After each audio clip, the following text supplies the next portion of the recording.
ለብሩት በደራሲ አዳም ረታ። ዝላይ ስትጫወት እየዞረ የሚመጣውን ገመድ አይኖቿ እየተቁለጨለጩ ስትጠብቅ ከንፈሮቿ ሸሽተው የተከረከሙ የጥርሶቿ ጫፎች ብቅ ሲሉ ክልሉ ውስጥ ገብታ ስትዘል ነጠላ ጫማዎቿ መሬት የሚገርፈውን የገመድ ውደት ተከትለው ሲነጥሩ ተረከዟ ደም ቋጥራ አፍርንጅ ስትመስል በወፍራሙ የተጎነጎነችው ፀጉሯ ፊቷን፣ ትከሻዋን፣ ደረቷን ሲገርፍ ደስታ ያጥለቀለቃት ፊቷ እሳት እንደተለኮሰ የክብሪት አናት ስትቀላ አፌን ከፍቻ አያታለሁ። ስለምታምር ከስሟ ጋር በመስተፋቅር እንደታሰርኩሉ ትርንጎ ብለው ሲጠሯት ልቤ ሲደክም ይሰማኛል። ትንፋሼ ሲያጥር እራመድም እንደሆነ በእግሮቼ መገጣጠሚያዎች መሃል ለብ ያለ ውሃ የፈሰሰ ሲመስለኝ ዳዊትና ትርንጎ ባልና ሚስት ናቸው ብለው የሚያወሩት የሚያውቁን ሁለታችንም ያለንበት የአምስተኛ ቢ ክፍል ተማሪዎች ብቻ ሳይሆኑ ትምህርት ቤቱ በሙሉ ነው።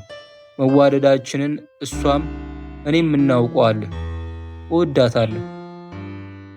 ትናንት ላኩ ቦታ ዛሬም እስኪ ሂድ እንድትነግርልኝ የፈለግኩትን ነገር በሙሉ አላደረስክም ይሉኛል አንድ የጎረቤታችን አሮጊት። ያሉኝን ሁሉ አድርጌ መልእክቱን ሁሉ አርሼ በራሳቸው ስተት ነገሩ ካልተሳካ ፉታቸውን እያጣፉ ተጣፍቶ ያለቀ ቢሆንም ረዥም ሽብሽብ ቀሚሳቸውን እየሰበሰቡ የቡና ምች እንዳይመታቸው አፋቸውን በነገረኛ እጃቸው እያበሱ ሁለመናቸው ነገረኛ ይመስለኛል። ወይም ጋርደው በኩታ እናቴ ዘንድ ይመጡና ይሄ ፈዛዛ ልጅሽ እያንቀላፋ ነው የሚሄደው፣ ብልከው ሁሉን ነገር አላበለሻሽብ ይመስልሽ፣ እስኪ ሌላ ውለጂ ቢወጣልሽ ይሏታል። ከእነሱ ራቅ ብዬ የሚሉትን እሰማለሁ። አሮጊቷን በልጅነት ዝምታዬ በሚያማምሩ አይኖቼ ትክ ብዬ በትዝብት ካየኋቸው እፍረታቸው ፊታቸው ላይ ይነበብና ምን ያየኛል ደግሞ ታየዋለሽ፣ አንተን ከመላክ ቁራን መላክ ይሻላል። እናቴ ከሴትዮዋ ጋር ሆና በጋራ ግንባር ትገረምመኛለች። ግንባራቸው ላይ በወጡት መስመሮች ላይ ፍቅር የሚባል ቃል ተጽፎ አንብቤ አላውቅም። ታዲያ ትልቅ እስኩን አንዳንዴም ዛሬ ግንባር የሚለው ቃል ሁልጊዜ የሚያስታውሰኝ የእኛን ሴትዮ ሊወድቅ የደረሰ የሰፈራችን ውሾች የሚከተሉት ቂጥ ነው። ምን በልታ ነው እንዴ ይሏቸዋል ጎረቤቶች። እኛኗ ሌላ ምን አለ? ጤፍ ስብ የለው፣ ቂጣ ፍርምባ የለው። በትብብር እስከ መጨረሻው የደም ጠብታ ያሳድዱኛል። ሁሉን ነገር ዘርዝሮ ማስረዳት ይደክመኛል። የንዴት ገመድ ሆዴ ውስጥ እየፈተልኩ በአፌ ጭር እላለሁ። እናቴም አትጋርደኝም። አዋቂ ተጎራባች ከሚቀየም ሕፃን ቢከፋው ይሻል እንደሆነ አይገባኝም። አንድ ልብስ ሰፊ ስማቸው ጠፋኝ። አዎ ጥላውን የሚባሉ ሰውዬ ነበሩ። ዘመድ ናቸው ተብሎ የቤታችን በረንዳ ሩቡ ተከልሎላቸው ልብስ እየሰፉ ይተዳደራሉ። ቁመናቸው ሁሉ ትዝ ይለኛል። ሁለመናቸው ረዥም፣ ፊተ ረዥም፣ ባለ ረዣዥም ጥርስ፣ ባለ ሰፊ ሞላሌ አይኖች፣ ረዥም አፍንጫ ያላቸው እኔን ማዘዝ የሚወዱ ዳዊት፣ እሳቱ ዳዊት ሊልኩኝ ሲፈልጉ ማሞካሻ ደገፍ የሚያደርገኝ ነገር ከስሜ ጋር ይደባልቃሉ። ዝርዝሮቹ ከእያንዳንዱ ማሞካሻ መጨረሻ ያለው የተለያየ ብዛት ያላቸው ቃል አጋኖች ሳይረሱ ዳዊትዬ፣ የእኔ ዳዊት፣ አንበሳው ዳዊት፣ የእኔ መኳንንት፣ ዳዊት ጥይቱ ወዘተ። አንድ ጊዜ ግንቦት አጋማሽ ስለነበረ ፈተና ደርሶ ማጥናት ስለነበረብኝ ከጠዋቱ ደብተሮቼንና ሽቶቼን አዘጋጅቼ ተቀምጫለሁ። አቶ አትበላቸው እባላለሁ፣ ግን እላለሁ። አቶ ጥላውን በጠዋት በረንዳቸው ላይ መጥተው መስፊያ መኪናቸውን ማንዛዛት ጀምረዋል። ምናልባት 5 ሰዓት አካባቢ እንደ ራሳቸው ረዥም ከየትም የሚሰማ ድምፃቸውን እየጎተቱ ከስሜ ጀርባና ግንባር ላይ ቅጽል ምናምን ለጥፎ ጠሩኝ። ዳዊት፣ እሳቱ ዳዊት፣ ጀቱ። መልእክት ሊልኩኝ እንጂ ለሌላ ለምንም እንዳልፈለጉኝ ስለማውቅ ያልሰማ መስዬ ዝም አልኩ። እቤት ውስጥ እንዳለውኝ ያውቃሉ። ነገሩ ግራ አጋብቷቸው ለለውጥ ያሉን ወይ እየተጣሩ ዳና ለመስማት እንዲያመቻቸው አላውቅም። ድምፃቸውን ዝቅ አድርገው ተጣሩ። ዝም። የስፌት መኪናቸው ከጫጫታው እየበረደ ቆመና እንደገና ተጣሩ። ዝም።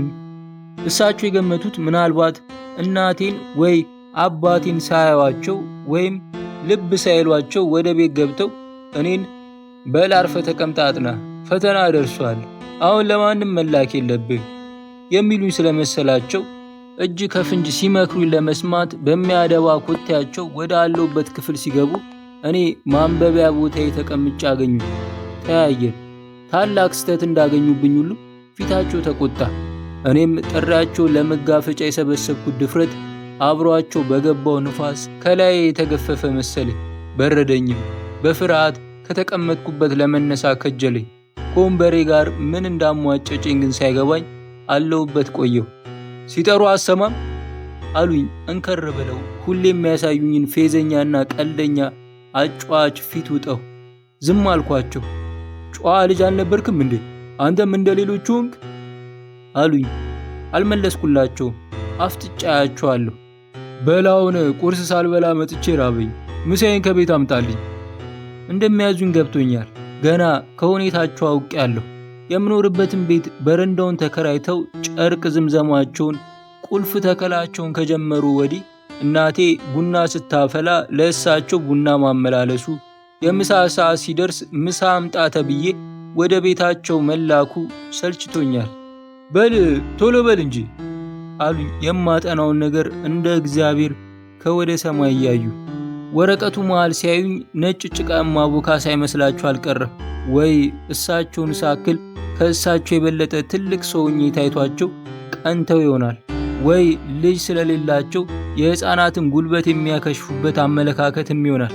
ትልቅ መቀሳቸውን በእጃቸው እያሹ አፍጠው ሲያዩኝ የሚፈነክቱኝ፣ እንደሚጥፉት ሱሪ በቀስታ ሊሰነጣጥቁኝ የሚዘጋጁ መሰለኝ።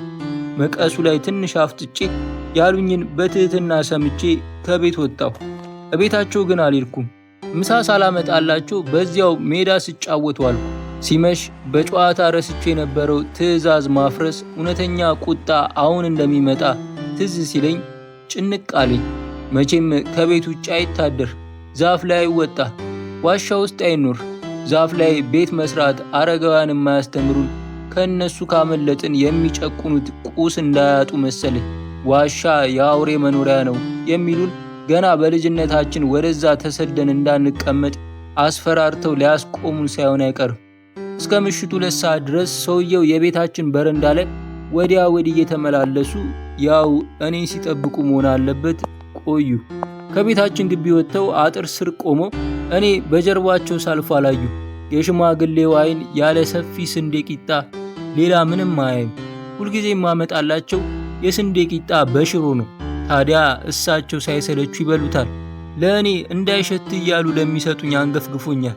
ለመብላት አለመፈለግን ከመንገድ ይልቅ ትህትና አስመስሎ ግብዣውን መቃወም ጥሩ ነው ስለሚባል እኔም አረ ጠግቤያለሁ፣ ጠገብኩ፣ ይሙቱ ጠገብኩ እላቸዋለሁ።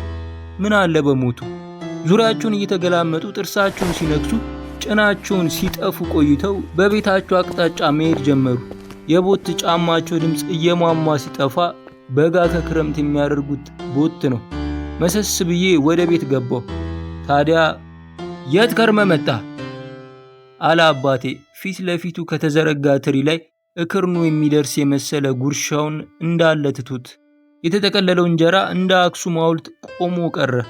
በአባቴ አጠያየቅ ፈርቼ የኮቴን ኮሌታ ወደ አፌ ወስጄ በጥርሶቼ ነከስኩት። እዚያው አታርም ነበር አለች እናቴ። የቀረዬ ነበር። ጥናትን አታጠና ግብረ ገቡም የለ ብለ ለጋሼ ጥላውን አልታዘዝም አልክ። አባት አይደሉ? የእኔ ሱሪ ሲቀደድ ይሰፋሉ። እኔ ልብሴ ትንሽ ቀዳዳ ካየሁባት ተጥፎ መልበስ አልወድም ነበር። ስለዚህ ከሰፊው ጋር ውለት አልነበረኝም። ለአንተስ ጥሩ ነው? ካሁን ሽማግሌ ራት ቀርቦልኝ ልብላ ብል ከፍቃዴ ስላልሆነ ነው መሰለኝ አልወርዳለኝ። ቶሎ ጠገብኩ። ቶሎ መጥገቤን እናቴ ማኩረፊያ አድርጋ ስለተረጎመችው ጎረምሷ አኮረፈ እያለች አላገጠችብኝ። ማታ አልጋይ ላይ እንደተጋደምኩ ማንም እንዳይሰማኝ አድርጌ ድምፄን አጥፍቼ ስርቅታዬን ወደ አንጀቴ ይዋጥኩ፣ አለቀስኩ። መንጋቱ አልቀረም ነጋ። ከተፈነጠቀው ጨረር ጋር ደም ስሬ ውስጥ ፍርሃት ዘነበ። የአቶ ጥላሁንን አይኖች እንዴት ደፍሬ እንደማያሳሰበኝ ፈራሁ። ማታ የጨረስኩት ለቅሶ በእንጥፍጣፊው አይኔን ይኮረኩረኛል። ያን ጠዋት አላናገሩኝም። አቶ ጥላሁን አኮረፉኝ። ምናልባት ከሰው ልጅ ጋር ምን አነታረከኝ ብለው ይሆናል። ግን ዘጉኝ። በመንገድ ስንተላለፍ እያዩኝ እንዳላዩኝ ሆነው ያልፉኛል። በዚህች ትንሽ ሽፍትነቴ ነፃነቴን ስለተጎናጸፍኩ ደስ ብሎኝ ነበር። የግብረ ገብ ፔሪድ ነበርን፣ አንደኛ ደረጃ ስማር። አስተማሪያችን ታዲያ ሁልጊዜ በተለይ አቶ ጥላሁንን ካስቀየምኳቸው በኋላ ዘመዳቸው ስለነበሩ ከ10ቱ ቃላት 5ኛውን ትዕዛዝ አንስተው ይገላምጡኝና 7ኛው ላይ ሲደርሱ አይናቸው ፊታቸው ላይ ወርዶ እንደ ደውል እስኪንጠለጠል ያፈጡብኛል። ቀኑ አርብ ስለነበር የሂሳብ አስተማሪያችን ቲቸር ማስ ነው የምንላቸው። እሁድና ቅዳሜ የሚሰራ የቤት ስራ ሰጥተውናል። ቅዳሜ እንግዲህ ከሰዓት በኋላና እሁድ ጠዋት ልዕልት ፀሐይ ሆስፒታል አጠገብ ካለው አባሲዮን አቪዬሽን ይሉታል በትክክል ግን እኛ አባሲዮን እንለዋለን የሚባል ሜዳ ኳስ ጨዋታ ያለው። እሁድ ከሰዓት ክለባችን የእግር ኳስ ግጥሚያ ያለበት፣ ማታ ደግሞ ይደክመኛል። ስለዚህ የቤት ስራዬን እቤት ማጠናቀቄ ስላጠራጠረኝ ከፊሉን እንኳን ትምህርት ቤት ልሞክረው ብዬ በስፖርት ፔሪድ ሜዳ ሳልወጣ ክፍሌ ውስጥ ቀረሁ። የስፖርት አስተማሪያችን ብዙም ግድ ስላልነበራቸው አልጠሩኝም። ትርንጎ ስፖርት ሜዳ ፈልጋኝ ስላጣችኝ ነው መሰለኝ ፎርፌ ሰጥታ መጣች። የቤት ስራዬን ልሰራ መጣሁ አለችኝ። እንዴት እንደሚሰራ ገብቶሻል እንዴ?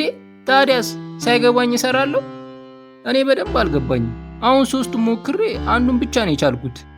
ምላሴ መንከስ ልምድ አላት። አንድ አይኗ በሚንጠለጠል ጉንጉኗ ተሸፍኖ ምላሷ ምራቅ ባረጠባቸው ከንፈሮቿ መሃል ብቅ ስትል በውበት ፍንክትክት ትላለች። ደብተሯን ይዛ መታ አጠገቤ ስትቀመጥ ደብዛዛ ጣዕም ያለው ሙቅ የውሃና የሽቶ ሳሙና ሽታ አወደኝ። በትንሹ ደነዘዝኩ።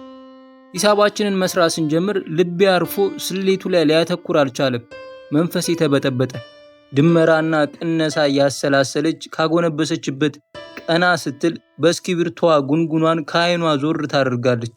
የቤት ስራዬን ረሳሁት። እጄን በቀስታ አንስቼ ትከሻዋ ላይ ያስቀመጥኩ። ቀና ብላ አየችኝና ሂሳቧን ማስላት ቀጠለች። በዓይኖቼ የማየው ቁጥሮችን ነው፣ በልቦናዬ ግን እሷንና ውበቷን ነው። ውበቷ ሁልጊዜ ከውጭ ጠርታው የሚመጣ ቀለም መስሎ የአበቦችን ብርት መሃል የሚያድር የጤና አዳም ጠረን መስሎ እልበት ወጥ ውስጥ የተሸወከ የሆነ ተንኮለኛ ረቂቅ ነገር ይመስለኛል። ግራ ጉንጯ ላይ ደግሞ ጎላ ብላ በቀለች ብሩት አለች። እናቷ ማዕፀን ውስጥ እንደ አረግ ጣት ተቆልማ እንደተኛች ማርያም ሰርጻ ገብታ በከንፈሮቿ ያተመችላት። ይህችም ሰማይ ላይ ሳትነቃነቅ የቆመች ወርቅማ የኩል ኳስ ትመስላለች ብሮቷ። እሷ ሂሳቡን እየሰራች እኔ አቅፊያት የምታደርገውን ሳይቆየሁ እጄ ዘና ብሎ ካረፈበት ትከሻዋ ላይ አልተነሳም። ከልቤ ቆርጬ ብሮቷን ለመሳም አፌን አሞጥሙጬ ፊቴን ወደ ጉንጯ አስጠግቼ ነበር። ጊዜው ሳይደርስ ገብተው የሚገለበጥ ምናምን ነገር ጽፎልን ወደ ሰንበቴ ቤት መጥፋት የሚወዱት የግብረ ገብ አስተማሪያችን መሪጌታ ከተቀመጥንበት በዓይኖቻቸው ትኩረት እንደያዙን መነጽራቸውን እያስተካከሉ በሉ ጧውን ለካስ የሚያወሩባችሁ እውነት ነው። እኔ የልጆች ወሬ መስሎኛል። ገና ጡት ሳጥሉ እያሉ ወደኛ መጡ። ብዙ ጊዜ እኛን ልጆች መግረፊያ የሚጠቀሙባትን የእንጨት እጀታ ያላት የቆዳ አለንጋ አየር ላይ እየሾጡ ሽማግሌ ቁመናቸውን ከነካፖርታቸው ሲጎትቱት ሳይ ተነሽና ሩጪ ብዬ ትርንጎን ገፏት።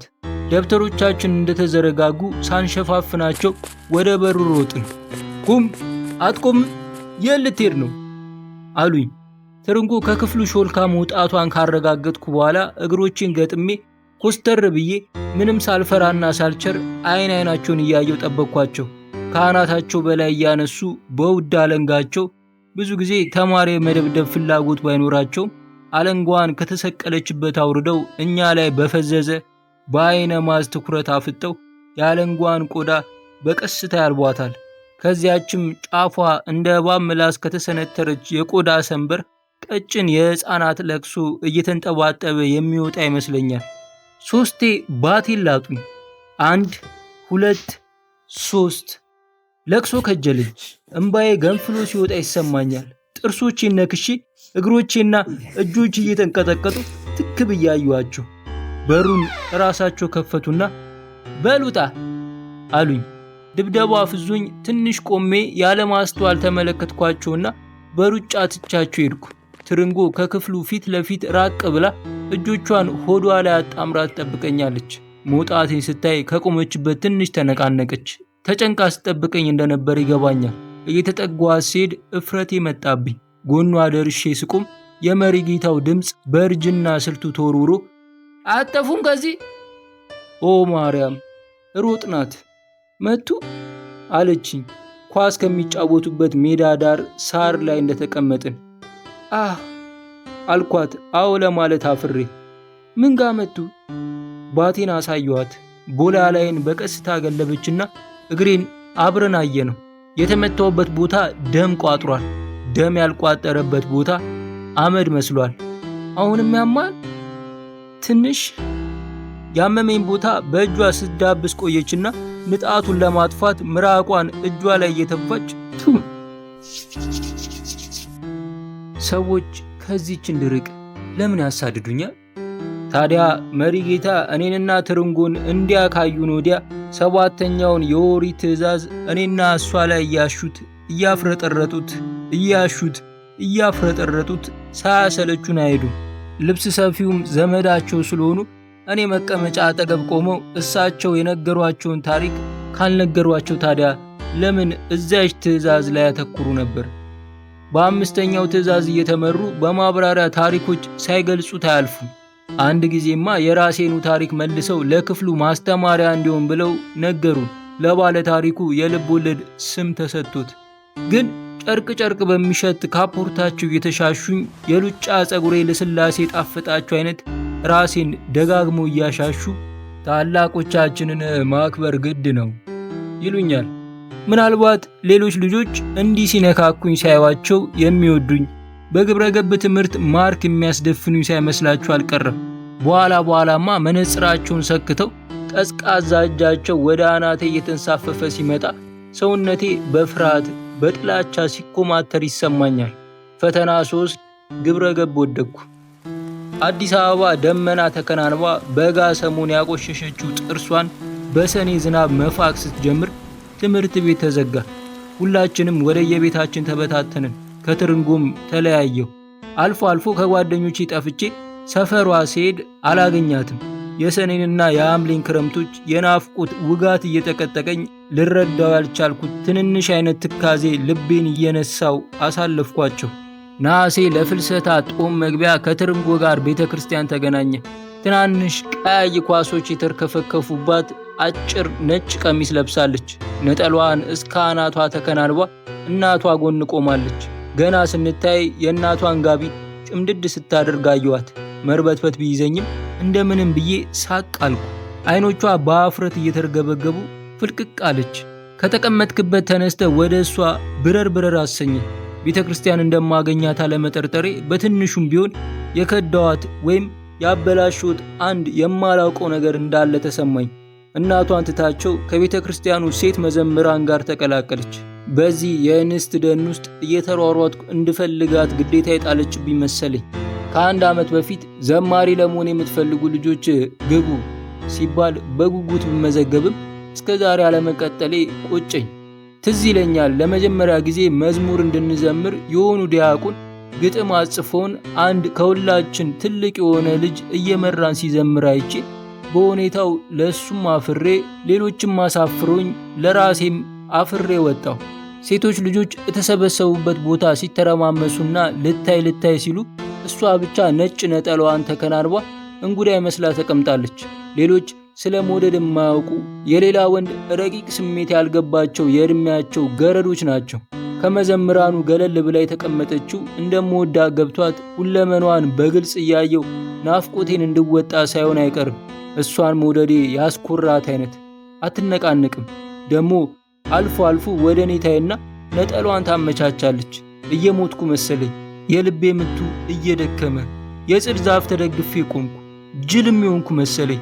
ጓደኞቼ ከሩቅ እየተጠራሩ ሲፈልጉኝ ይታየኛል። እዚህ ዓለም ያሉ ግን አልመሰለኝም። ተሰብስበው ሲዘምሩ ቆሜ አያታለሁ። ስዘምር ሰዓት አሳፈራት መሰለኝ። አፏ የሚነቃነቀው አንዳንዴ ነው ወይስ በትንሹ መክፈቷ ያሳምራት ነበር? ዜማውን ግጥሙንም እስከ ዛሬ አልረሳሁትም። ማርያም ያዳም ጤና ይሰግድ ለኪ ከቅድስ ቦታ ሀገር ከቤተልሔም ተነስተሽ ምድረ ግብፅ አውራጃ እስከምትደርሺ። ቅዳሴውና የቅዳሴው ሥነ ሥርዓት አልቆ ከቤተ ክርስቲያን ስንለቀቅ የእናቷን ቀኝ እጅ ይዛ ወጣች። ከኋላቸው ነበርኩ እንደ ውሻ ቡችላ። ከእናቷ እጅ ሾልካ እንደምትቀርልኝ ሁሉ ዞር እያለች ታየኛለች።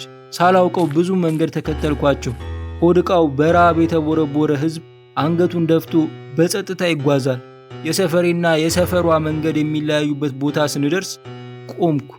ከእኔ ብዙ ከራቀች በኋላ እጇን ከነጠሏ ክንብንብ አውጥታ ለሰላምታ አወዛወዘች። ልቤ ደረቴ ውስጥ ዘለለች።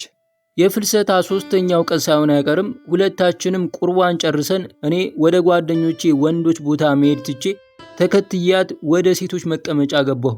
እናቷ አልነበሩ። እናትሽ አልመጡም አልኳት አፌን በፎጣ አፍኜ።